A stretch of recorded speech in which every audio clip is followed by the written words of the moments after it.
So sexual reproduction in flowering plants का last lecture मैं सोच रही हूँ कि लास्ट ही रखेंगे, ठीक है। इसके आगे कुछ भी ना हो तो बेटर रहेगा। हम लोगों ने कहा था, कर लिया था, डबल फर्टिलाइजेशन तक हो गया था हमारा। डबल फर्टिलाइजेशन समझ में आया था लास्ट क्लास में।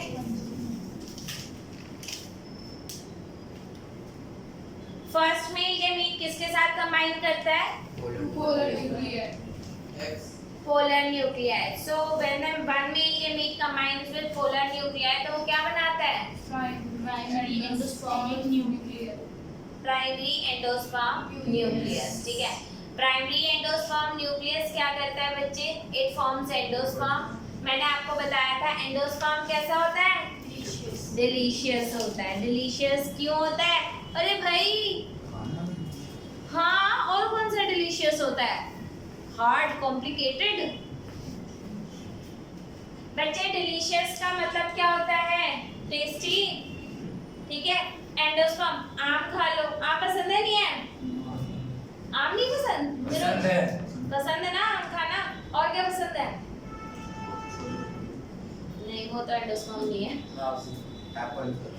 राजमा जो है वो आपका rajma, that is again endosperm. और क्या पसंद है?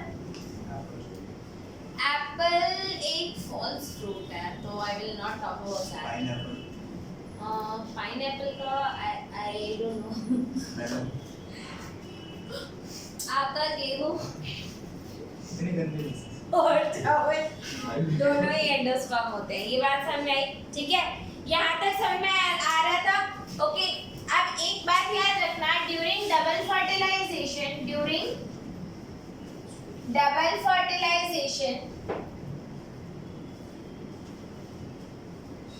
एक आपका एंडोस्पर्म बन जाता है। एंडोस्पर्म का प्लॉइडी लेवल क्या होता है? इसका प्लॉइडी लेवल 3n होता है। 3n बोले तो ट्रिप्लॉइड। ट्रिप्लॉइड, ठीक है। ट्रिप्लॉइड होता है इसका प्लॉइडी लेवल। दूसरा क्या बनता है? जायगोट। जायगोट का प्लॉइडी लेवल 2n होता है। Is this clear? Ploidy level क्या होता है कि उसके अंदर कितने सेट्स ऑफ क्रोमोसोम्स हैं। तो आपके एंडोस्पर्म में कितने होते हैं? 3 set of chromosomes and zygote में कितने होते हैं? 2 sets of chromosome and that's why it is triploid and diploid respectively, ठीक है। अब वैसे तो एंडोस्पर्म डिलीशियस होता है, हम खा जाते हैं, लेकिन वो नेचुरली हमारे लिए बना था। किसके लिए बना था? जायगोट के लिए। हम तो क्या करते हैं, एंडोस्पर्म खा लिया और सीड फेंक दिया। बट एक्चुअल में जब सीड डेवलप कर रहा होता है तो उसकी ग्रोथ के लिए क्या चाहिए होता है? एंडोस्पर्म रिक्वायर्ड होता है। तो endosperm is required for the growth of zygote, ठीक है। तो जायगोट डेवलप करे, इस चीज को प्रीसीड कौन करता है? एंडोस्पर्म। पहले एंडोस्पर्म ग्रो हो जाता है। जब थोड़ा बहुत एंडोस्पर्म बन जाता है, then only your zygote will start to divide, ठीक है। एंड इट इज अ क्या बोल सकते हो, अडैप्टेशन है। ओके, ये बात मैंने आपको बताई थी। फिर एंडोस्पर्म का मैंने एग्जांपल एक और दिया था कि एंडोस्पर्म आपका फ्री न्यूक्लियर भी हो सकता है और सेल्यूलर भी हो सकता है। कोकोनट के केस में आपके पास फ्री न्यूक्लियर भी होता है और सेल्यूलर एंडोस्पर्म भी होता है। फ्री न्यूक्लियर एंडोस्पर्म क्या होता है? Coconut water. जो कोकोनट वाटर होता है वो आपका क्या होता है? फ्री न्यूक्लियर एंडोस्पर्म होता है, ठीक है। और जो आपका सेल्यूलर पार्ट होता है, वाइट पोर्शन जो आप खाते हो, ठीक है, that is known as cellular endosperm. यहाँ तक सबको बात समझ में आई है नहीं आई? आ गई? किस किस को कंफ्यूजन है अभी?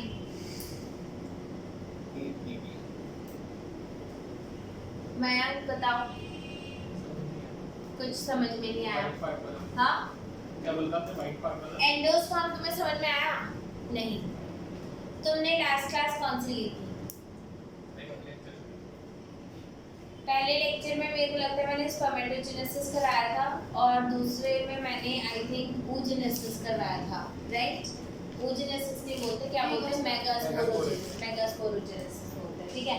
तो जब मैंने स्पर्मेटोजेनेसिस कराया था तो मैंने आपको बताया था पोलर ग्रेन 2 सेल स्टेज पे भी होता है और 3 सेल स्टेज पर भी होता है, ठीक ठीक है। तो जब वो 3 सेल स्टेज पर होता है तो उसमें कितने टाइप कौन-कौन से सेल्स होते हैं? Vegetative और generatives. 3 सेल स्टेज में कौन-कौन से होते हैं? Gametes और 2 मेल गैमीट्स एंड एक होता है आपका वेजिटेटिव सेल, ठीक है। बच्चे आपका जो पहला मेल गैमीट होता है वो किसके साथ कंबाइन हो जाता है? पहला मेल गैमीट किसके साथ चला गया? Polar nuclear. पोलर न्यूक्लियर कहाँ पर थे भाई? ये थे आपके सेंटर में, और ये क्या बना लेते हैं आपका? एंडोस्पर्म, ठीक है।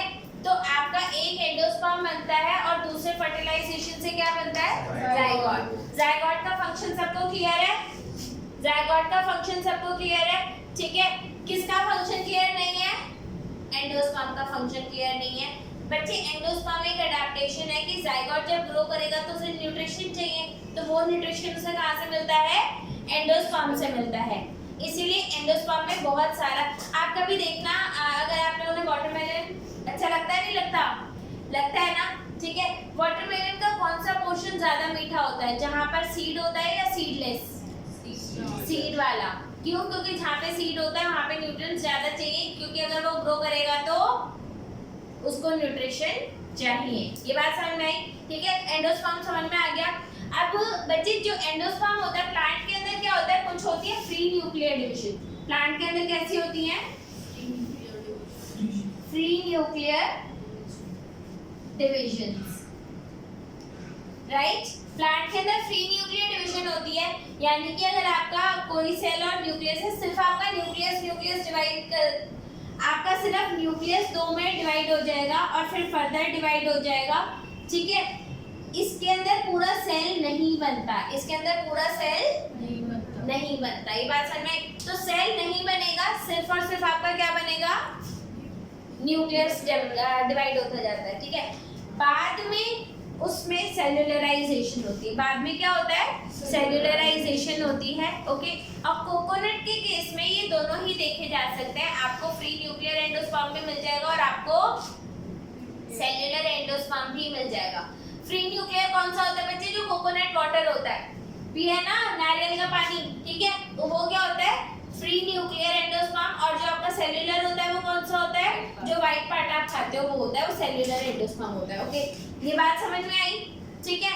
अब आपने देखा होगा पहले तो ये फ्री न्यूक्लियर होता है, जैसे अगर आप बहुत कच्चा नारियल लाओगे तो उसमें सिर्फ पानी होता है, उसके अंदर व्हाइट कर्नल नहीं होता, ठीक है। और जब आप पका हुआ नारियल लाओगे तो उसमें सिर्फ व्हाइट पोर्शन होगा, पानी कम से कम होगा। आई बात समझे? मतलब लेटर ऑन क्या होगा कि आपका सारा पानी जो है वो सेल्यूलराइज हो जाएगा और क्या बना लेगा? सेल्यूलर एंडोस्पर्म बना लेगा। ये बात समझ में आई या नहीं आई?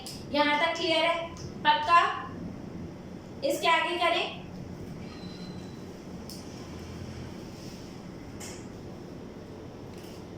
बच्चे आगे आपका ये है, आप लोगों को मैंने बताया था कि एम्ब्रियो सैक होता है, और ये क्या फिगर है आपकी? एम्ब्रियो सैक की फिगर है। ऊपर कौन से 3 सेल्स होते हैं? ऊपर के 3 सेल्स को क्या बोलते हैं? एंटीपोडल्स। और वो ऊपर वाला एंड कौन सा है? चैलेंजर एंड, ठीक है। नीचे कौन कौन से सेल्स होते हैं? 2 सिनर्जिड्स होते हैं और एक एग सेल होता है। बीच में कौन से 2 सेल्स होते हैं? पोलर न्यूक्लियस, ठीक है। आफ्टर फर्टिलाइजेशन क्या होगा? नीचे तो बन गया आपका, अच्छा इन्होंने इसको फिर से अपसाइड डाउन कर दिया, मतलब माइक्रोपाइलर एंड ऊपर हो गया। जाइगोट माइक्रोपाइलर एंड पर होता है या चैलेंजर एंड पर होता है? जाइगोट कहाँ पर होता है? माइक्रोपाइलर एंड पर होता है। Zygote is always towards micropylar and, ठीक है। यहाँ जाइगोट आपका बन गया, बीच में क्या बन गया? प्राइमरी एंडोस्पर्म न्यूक्लियस बन गया, and it is a nucleus, ठीक है। It is not cellularised. और नीचे जो आपके एंटीपोडल्स हैं उधर क्या लिखा हुआ है? इधर लिखा हुआ है degenerating antipodals. Is this clear? It is degenerating antipodals, alright. बच्चे जब आपका ये डिवाइड होता है, जाइगोट जब आपका डिवाइड करता है, ये आपको जाइगोट दिख रहा है इधर?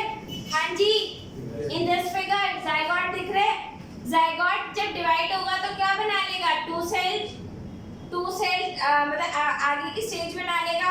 फर्दर डिवाइड होगा, फर्दर डिवाइड होगा। इसमें कितने स्टेजेस आती हैं?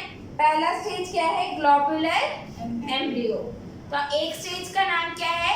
ग्लोबुलर, उसके बाद क्या है हार्ट शेप्ड एम्ब्रियो, और उसके बाद क्या है मैच्योर एम्ब्रियो। तो you have globular embryo, you have heart shaped embryo and you have mature embryo. ये बात समझ में आई बच्चे? जब आपका जाइगोट डिवाइड हो रहा होता है, ओके, तब ये आपका या तो एंडोस्पर्म पूरा कंज्यूम कर जाता है और या फिर एंडोस्पर्म इंटैक्ट रहता है, क्योंकि वो पूरा कंज्यूम नहीं हुआ होता।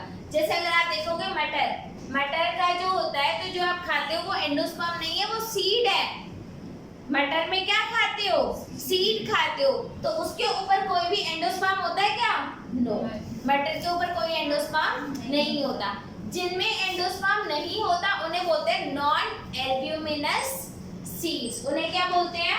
Non albuminous seeds. ठीक है, तो एक आपकी टर्म क्या है? Non albuminous seeds. They consume whole endosperm while growing. ठीक है, so your zygote consumes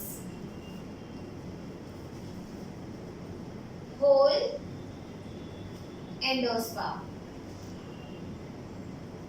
Is this clear? ठीक है, और एक कौन से सीड्स होते हैं आपके?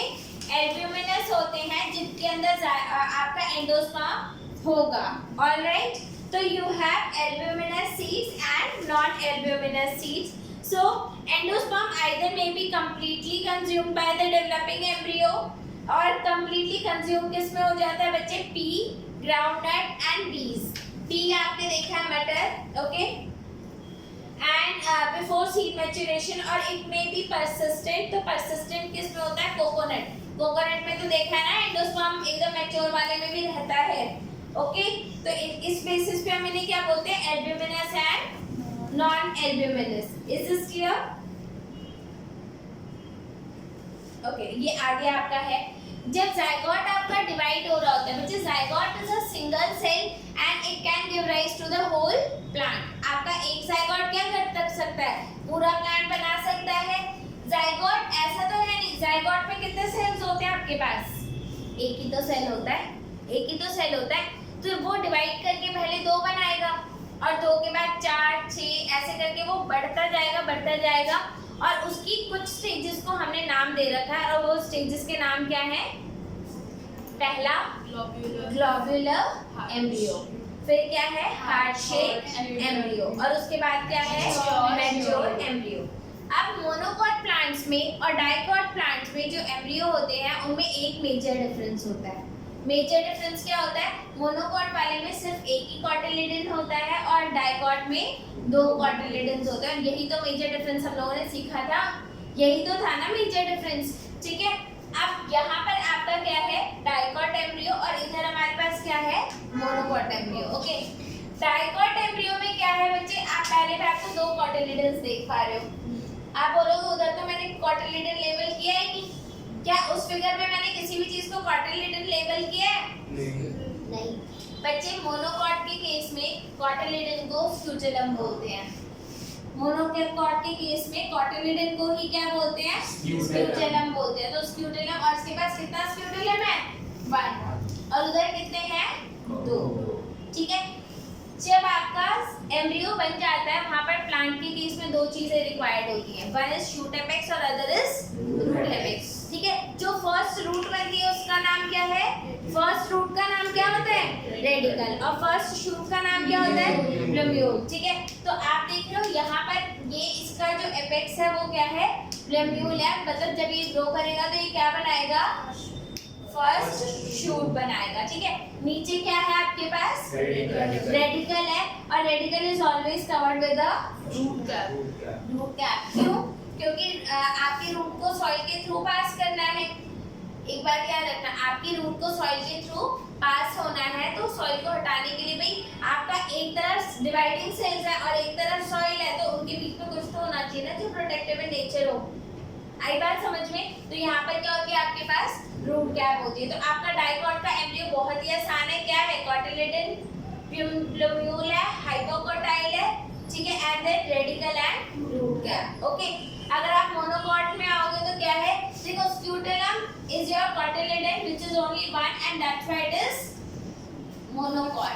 ठीक है, कोलियोपेटाइल शूट एपेक्स को जो कवर करता है उसका नाम क्या है, कोलियोपेटाइल। जो रूट एपेक्स को कवर करता है वो कोलियोराइजा। आप लोगों ने सुना होगा rhiza, rhiza is root only. Coleorhiza covers to the root and coleoptile covers to the shoot. ये बात समझ में आई है, नहीं आई? आ गई, ठीक है। और बाकी इधर भाई कुछ चीजें तो और होती है ना भाई, कभी भी आप देखोगे तो आपके पास एपिब्लास्ट है, शूट एपेक्स है, कोलियोपेटाइल है, स्क्यूटेलम आपको बता दिया, ठीक है, radicle, root cap and coleorhiza. Is this clear और नॉट? ठीक है, so a typical dicotyledonous embryo consist of a embryonal axis and two cotyledons। इसमें क्या है, two cotyledons। The portion of embryonal axis above cotyledon, cotyledon के ऊपर वाला जो है उसे क्या बोला, एपिकोटाइल। एपिकोटाइल इन्होंने लेबल कर रखा है? नहीं, okay. Which terminates with the plumule, तो उसका वो क्या बना लेता है, ये आपका प्लम्यूल बना लेता है। हाइपोकोटाइल मतलब cotyledon के नीचे वाला पोर्शन। ऑलराइट, तो the cylindrical portion below the cotyledon is hypocotyl that terminates into radical or root tip. The root tip is always covered with a root cap। अगर कोई प्लांट एक्वेटिक है तो उसमें रूट कैप होगा या नहीं? उसमें रूट कैप की जरूरत नहीं होती क्योंकि वहाँ पर सॉइल भी नहीं होता।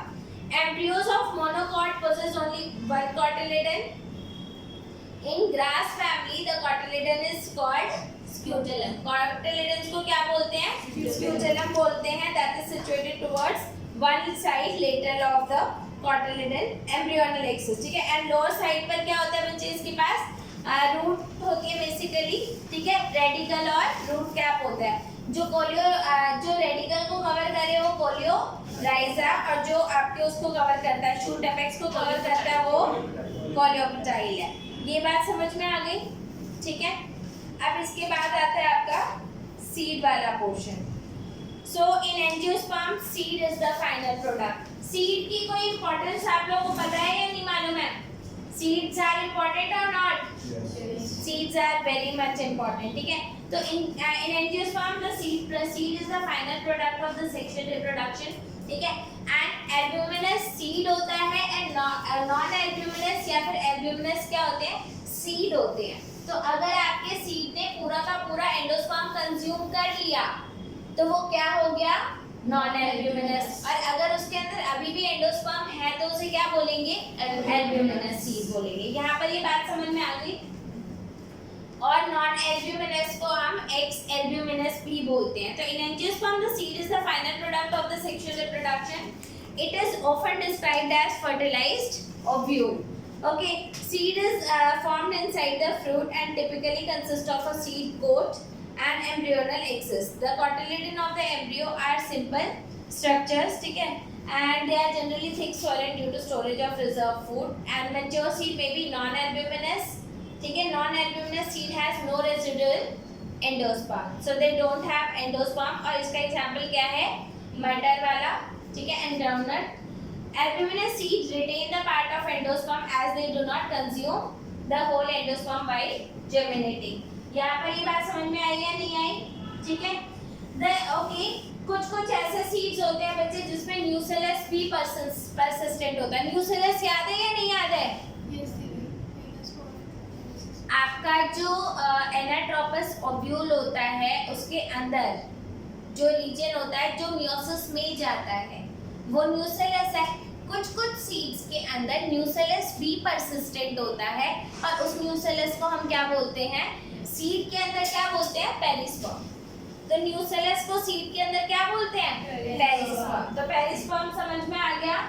सो occasionally in some seeds such as black pepper and beet remnants of nucellus are also present and this residual persistent nucellus is known as perisperm.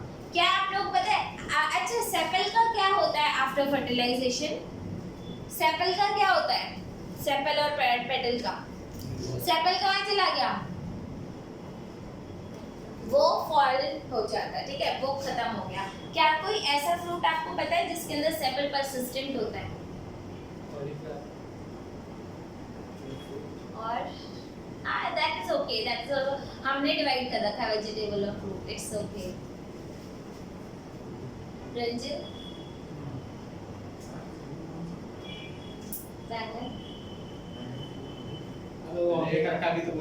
वो हमने डिवाइड कर रखा है प्लांट के लिए, तो वो उसका बच्चा ही है। हाँ शायद, पता है, मैंने सुना था, ठीक है। Is this clear? ठीक है, सीड आपका बन गया। अच्छा, कुछ सीड्स ऐसे होते हैं बच्चे जो डायरेक्ट जर्मिनेट नहीं करते, कुछ सीड्स डायरेक्ट जर्मिनेट नहीं करते, वो एक पीरियड ऑफ इनएक्टिविटी में चले जाते हैं जिसको हम क्या बोलते हैं? डॉर्मेंसी। उसे हम क्या बोलते हैं? डॉर्मेंसी। और डॉर्मेंसी सीड्स में कौन इंड्यूस करता है? हार्मोन्स। कौन सा हार्मोन इंड्यूस करता है? Abscisic acid. तो जब सीड के अंदर इन हार्मोन की कंसंट्रेशन ज्यादा हो जाती है तो क्या होगा? वो डॉर्मेंट फेज में चला जाता है, तब आप उसे जर्मिनेट करते रह जाओ, वो जर्मिनेट नहीं होता। उस और ऐसा क्यों होता है कि वो डॉर्मेंसी में चला गया? रूट के बैठ गया नहीं? अब मेरे को जब है बच्चे, उसके अंदर बहुत सारे चेंजेस आ जाते हैं, ठीक है। उसके अंदर एक तो हार्मोनल चेंजेस आ गए, बहुत सारे केमिकल्स ऐसे एक्यूमुलेट हो जाते हैं जो उसको जर्मिनेट करने देते नहीं है। तो क्या हम, हाँ सीड है ना वो, ठीक है। और क्या हम उसकी डॉर्मेंसी को ब्रेक कर सकते हैं? Yes, there are certain methods जिनसे हम सीड्स की डॉर्मेंसी को ब्रेक कर सकते हैं, ठीक है। Integuments of ovule harden as tough as protective seed coat, ठीक है। Micropyle remain as a small pore in the seed coat and this facilitates the entry of the oxygen and water into seed during germination. As seed matures, its water content reduces. आप लोगों ने देखा है जैसे चना वगैरह होता है, चना, अच्छा एक बात बताओ, अगर आपने चना बना लिया है और उसको रख दिया हफ्ते भर तक, आप अपने रिलेटिव्स के यहाँ गए, उससे बोला हमारे यहाँ राजमा बना है, आपने बोला कब? बोला एक हफ्ते पहले, और वो आपके आगे राजमा ले भी आया, आप खा लोगे? क्यों नहीं लाओगे? हाँ, खराब हो चुका होगा।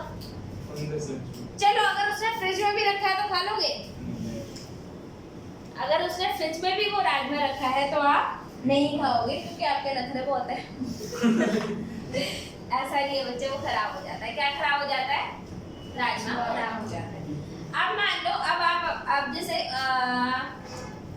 अब आप लोग मेरे घर आओ, ठीक है, और मेरे घर भी राजमा है, ओके, लेकिन वो बना हुआ नहीं, मतलब राजमा के सीड्स डब्बे में स्टोर करके रखे हुए हैं, ठीक है। हाँ, अब जाओ, ठीक है, नहीं बच्चे नहीं, ठीक है। तो वो राजमा रखा हुआ है और वो राजमा साल भर पुराना है, ठीक है, मतलब पिछले साल खरीदा था, लेकिन समहाउ क्योंकि मैं आप लोग का वेट कर रही थी, आप लोग आए ही नहीं, तो बना ली थी। ओके, तो अगर आप आओ और वो राजमा बनाया जाए तो क्या खाओगे? How many of you will eat? कौन? भाई अंशुमन तो खा लेगा, मयंक भी कह रहा है बना के तो खिलाओ। आप खिलाओ। शिवम राजी है, वो तो हफ्ते भर वाला भी सोच रहा था। क्या ही जा रहा है, डीप फ्रीज तो कर ही होगा। नहीं, आप बनाओगे तो फिर तो फ्रेश मिलेगी। आप बना लीजिए। ये कह रहा है अगर आप बनाओगे तो मैं सोचूंगा शक्ल वक्त देख करके। मैं मान ही सकता नहीं, मान ले रात में थैंक यू मनोज। ये अलग प्रकार के मसाले डालेंगे। Abscisic acid. से चलो ओके, ठीक है, तो उस राजमा को खा लोगे? ऑब्वियसली यस, ठीक है, क्योंकि वो सीड जो है बच्चे वो डोर्मेंट फेज में था, उसका वाटर कंटेंट इतना ज्यादा रिड्यूस्ड था कि वो खुद तो जर्मिनेट कर ही नहीं सकता था, उस पे भी कुछ जर्मिनेट नहीं कर सकता था। समझ में आई बात? क्योंकि राजमा आप लोगों को पता है, जैसे मान लो आप अभी घर जाओ, अभी घर जाना, ठीक है, और मम्मी को बोला राजमा बना दो, या फिर बोलो मैं बना रहा हूँ राजमा निकालो, क्या सुनने को मिलेगा? वैसे तो जो सुनने को मिलेगा वो मैं इधर सुनाऊंगी नहीं, ठीक है, लेकिन राजमा को बनाने से पहले भिगोना पड़ता है। और कितनी देर के लिए भिगोना पड़ता है? 5-6 रात भर 7-8 घंटे भिगोना पड़ता है, या उससे ज्यादा, 7-8 घंटे या 7-8 घंटे से ज्यादा। ओके, अब 7-8 घंटे आपको भिगोना पड़ता है ताकि उसके अंदर वाटर जो है वो इम्बाइब हो सके और वो एटलीस्ट थोड़ा सॉफ्ट। और अगर आपको सीड को जर्मिनेट भी करना है तो पहले वो वाटर इम्बाइब करता है, ठीक है। और जो घर में रखा हुआ राजमा होगा वो कौन से फेज में है? डॉर्मेंट फेज में है, जहाँ पे कोई भी कुछ भी ग्रो नहीं कर सकता, तो वो फिर भी सेफ होता है। और वो सेफ क्यों होता है बच्चे? इसका मेजर एक रीजन ये है कि उसका वाटर कंटेंट बहुत ज्यादा रिड्यूस्ड होता है। वाटर कंटेंट इतना कम होता है कि उसमें कुछ भी ग्रो नहीं कर सकता। तो जब सीड डॉर्मेंट फेज में जाने वाला होता है तो सबसे पहले क्या काम करता है? वाटर कंटेंट रिड्यूस कर देता है। Is this clear? यस। आपको पता है किसी भी ऑर्गेनिज्म को आप बहुत लंबे टाइम तक सेफली नहीं रख सकते, हाँ, क्योंकि वाटर कंटेंट बॉडी में बहुत ज्यादा होता है। वाटर कंटेंट जो होता है वो किसी भी ऑर्गेनिज्म को ग्रो करने के लिए अलाउ कर देता है, ठीक है। अगर आप समहाउ किसी बॉडी का पूरा वाटर हटा दो तो उसमें कुछ भी ग्रो नहीं कर पाएगा, not even fungus, bacteria, nothing, ठीक है, तब कुछ भी ग्रो नहीं कर पाएगा। ये बात समझ में? अब जैसे मान लो अगर आपके टिफिन में एकदम सूखी हुई ब्रेड छूट गई और टिफिन भी सूखा हुआ था, और दूसरे में आपकी रोटी छूट गई जिसमें वाटर कंटेंट होता है, इसमें फंगस लगेगी, है ना? तो आपकी फंगस वगैरह सब चीजों के लिए क्या रिस्पांसिबल होता है? Water. Water content plays a very important role. So ovules mature into seed and ovary develop into the fruit. The transformation of ovule to seed and ovary into fruit. तो आपका ovule किस में develop हो जाता है? Seed में, और ovary किस में डेवलप हो जाती है? फ्रूट में, ठीक है। The wall of ovary becomes the wall of fruit, और उसे क्या बोलते हैं? पेरिकार्प, ठीक है। In most of the plant, by the time fruit develops from the ovary, other floral parts degenerate. बाकी सारे फ्लोरल पार्ट्स डिजेनरेट कर जाते हैं और जो बचता है वो सिर्फ क्या होता है? ओवरी होती है, ठीक है। ऐसे फ्रूट्स को हम ट्रू फ्रूट्स बोलते हैं, और जिनके अंदर कोई और पार्ट भी कोऑर्डिनेट नहीं, मतलब क्या बोलते हैं, इन्वॉल्व होता है in the formation of fruit, उन्हें कौन सा फ्रूट बोलते हैं? फॉल्स फ्रूट बोलते हैं, ठीक है। तो however in few species such as apple, strawberry and cashew, thalamus also contributes to the formation of fruit, and that's why these are called false fruit, ठीक है। और जिसमें सिर्फ ओवरी होती है उसे क्या बोलते हैं? True fruit, okay. पार्थिनोकार्पी क्या होता है बच्चे? पार्थिनोकार्पी क्या होता है? when the parthenocarpy when seed develop without fertilization, ठीक है, जायगोट बन जाएगा विदाउट फर्टिलाइजेशन, उसे बोलते हैं पार्थिनोकार्पी। पार्थिनोकार्पी सिर्फ एक ही पेरेंट को, पार्थिनोकार्पिक सीड सिर्फ एक ही पेरेंट को रिजेंबल करेगा या दोनों को? सिर्फ एक ही पेरेंट को रिजेंबल करेगा, ठीक है। ये बात समझ में आई बच्चे? इसके बाद आता है आपका, इसके बाद इन्होंने टॉपिक दे रखा है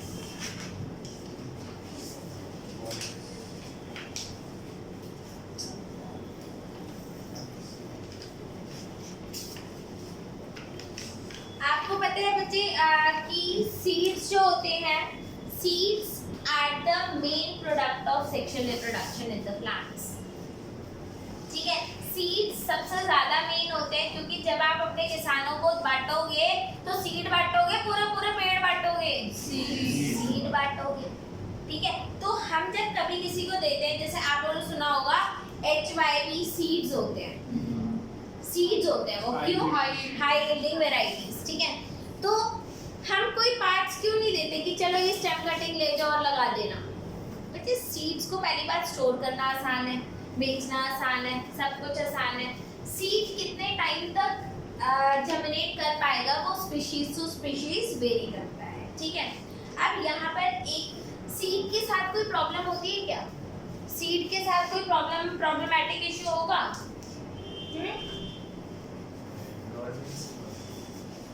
एक तो सीड के साथ आप लोग क्या प्रॉब्लम, अच्छा सेक्सुअल रिप्रोडक्शन इज गुड और bad? Good as compared to asexual reproduction, it is good. And why? What is the advantage of sexual reproduction? Variation, ठीक है। Seed is the final product of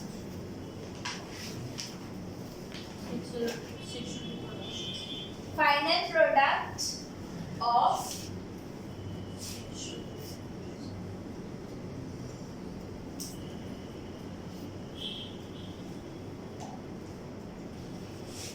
sexual reproduction causes variation. क्या हर बार ही हमें variation चाहिए होता है? हर बार हमें variation चाहिए होता है? नहीं। मैंने आप लोगों को एक टॉपिक बताया था हाइब्रिडाइजेशन बताया था।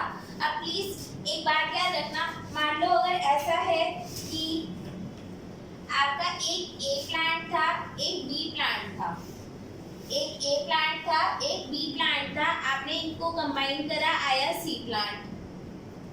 यहाँ पर डी था, यहाँ पर ई था, इनको कंबाइन करा, आया एफ प्लांट। सी और एफ को कंबाइन करने पे आ रहा है जी, ए बी सी डी पे बन जाना, ठीक है, ए बी सी डी पे बन जाना। बस समझ लो एक प्लांट आया, और ये जो प्लांट है ना, ये प्लांट आपका बेस्ट प्लांट है, ये आपका क्या है? बेस्ट प्लांट है, ठीक है। लेकिन ये प्लांट कैसे आया है? Through sexual reproduction. क्यों? क्योंकि एक बार आपने इसका क्रॉस इससे कराया, एक बार आपने इसका क्रॉस इससे कराया, फिर जो दोनों के सीड्स आए उनको क्रॉस कराया, और उसके बाद आपके पास इसके सीड आए, राइट? ठीक है। इसका मतलब अगर आपको ये वाला कॉम्बिनेशन चाहिए तो पहले आपको ये क्रॉस कराना पड़ेगा, ये क्रॉस कराना पड़ेगा, फिर दिस क्रॉस कराना पड़ेगा और ये मिलेगा। यानी कि ये जो कॉम्बिनेशन आपने ऑब्टेन किया है बड़ी मेहनत से करा है, ठीक है, और इसकी यील्डिंग कैपेबिलिटी बहुत ज़्यादा है। अब जैसे ही आपने इसको ग्रो करा और जब उसके सीड लोगे तो उनमें तो वेरिएशन आ गया। तो अगर इसकी यील्डिंग कैपेसिटी मान लो अगर 90% थी, तो इनके जो प्रोजेनीज होंगे उनकी कैपेसिटी कितनी होगी? 90-60%। उनके प्रोजेनीज की कितनी होगी? 40% या शायद उससे भी कम। तो यानी कि इसका अब फिगर कम होता जा रहा है, कम होता जा रहा है। क्या कोई ऐसा तरीका है जिससे हम इसको मेंटेन रख सकें कि ये हर बार जी का जी ही रहे?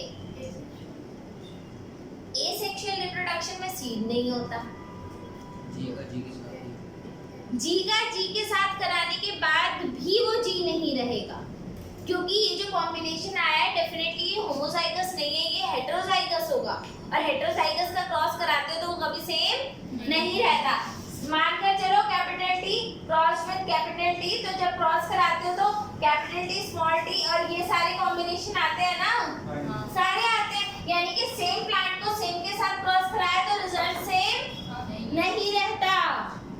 और हमेशा याद रखना, seeds with more heterozygous character are best than the seeds with the homozygous। यानी कि पहला प्रॉब्लम इसमें वेरिएशन आ रहा है, उसको कम किया जा सकता है एसेक्सुअल रिप्रोडक्शन से, लेकिन एसेक्सुअल रिप्रोडक्शन में सीड्स नहीं आते, एसेक्सुअल रिप्रोडक्शन में सीड्स नहीं आते। और सीड्स ना आए तो बच्चे सीड्स ना आए तो एक या दो प्लांट ग्रो करने में कोई प्रॉब्लम नहीं है, लेकिन किसानों को क्या दोगे? किसान एक दो प्लांट तो ग्रो नहीं कर रहा ना, घर की छत पे आलू थोड़ा उगा रहा है, आरी बात समझ। तो उसके लिए क्या होता है बच्चे, एक बहुत ही प्यारा सा प्रोसेस है और उस प्रोसेस का नाम है एपोमिक्सिस। अगली प्रोसेस का क्या नाम है? Apomixis. When the seed is obtained without sexual reproduction, यानी कि ये सिर्फ और सिर्फ अपने फीमेल पेरेंट को रिजेंबल करेगा, सीड मिलेगा, that is seed is formed without sexual reproduction, मतलब sexual reproduction है ही नहीं, ठीक है, without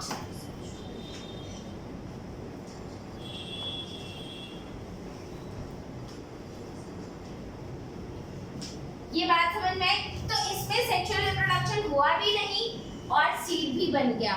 क्या ये सारे प्लांट्स में पॉसिबल है? सब प्लांट्स में ये चीज होती है? नहीं। क्या हमारे राइस में होती है? क्या हमारे व्हीट में होती है? क्या हमारे कॉर्न में होती है? नहीं। ये एपोमिक्सिस कहाँ पर होता है? एपोमिक्सिस बच्चे कुछ वाइल्ड प्लांट्स में होता है, कुछ वाइल्ड प्लांट्स में होता है। वाइल्ड प्लांट्स में हमने ये देखा कि सीड बना लेकिन सेक्सुअल रिप्रोडक्शन नहीं हुआ, ठीक है। अब हमें नहीं पता उन प्लांट्स के अंदर ऐसे कौन से जीन है जिनकी वजह से एपोमिक्सिस हो रहा है।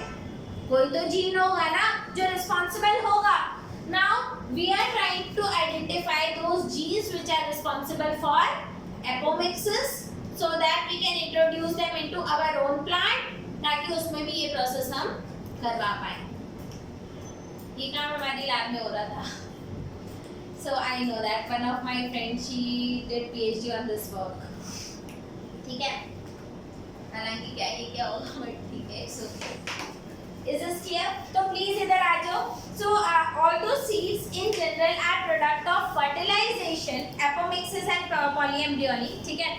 Although seeds in general are products of fertilization, in few flowering plants such as Asteraceae and grasses, Asteraceae में आता है बच्चे आपका sunflower, ठीक है, have evolved a special mechanism to produce seed without fertilization, ठीक है, and this is called apomixis.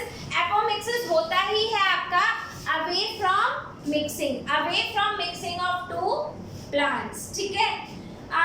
What is the food production without fertilization called? ठीक है, thus apomixis form asexual reproduction and it mimics sexual reproduction. तो वैसे आपका apomixis जो है वो asexual reproduction है, but it mimics to Sexual reproduction. in the way that it produces seeds. क्योंकि ये seed produce करता है इसलिए ये उसको mimic करता है, ठीक है। ये बात समझ में आई? तो क्या apomixis हमारे लिए अच्छा होगा या बुरा?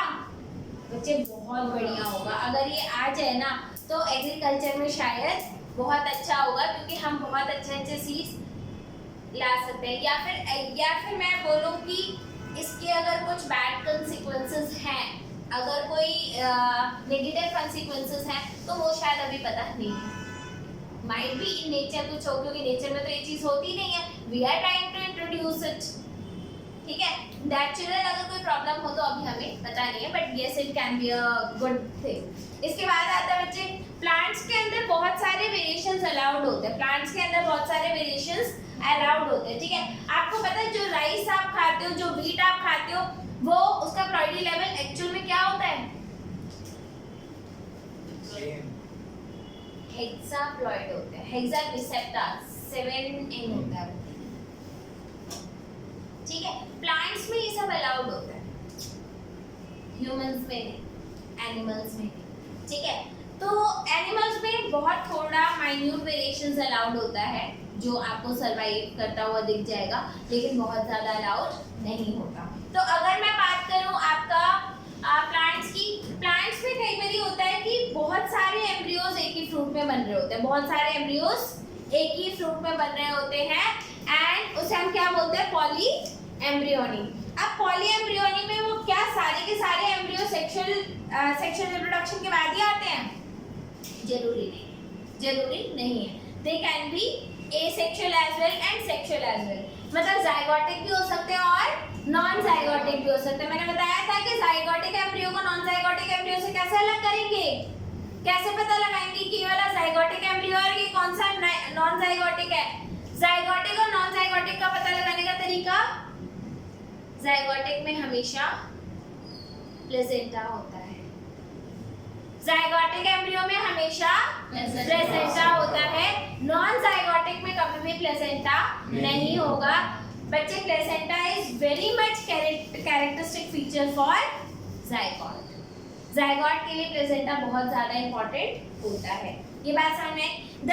This feature of polyembryony can be seen in citrus, नींबू वगैरह में ये हाँ वो उसी के भाई बहन होते हैं। ये नींबू संतरे ये सारे भाई बहन होते हैं, हाँ मतलब सेम फैमिली को बिलोंग करते हैं। ये बात समझ में आई?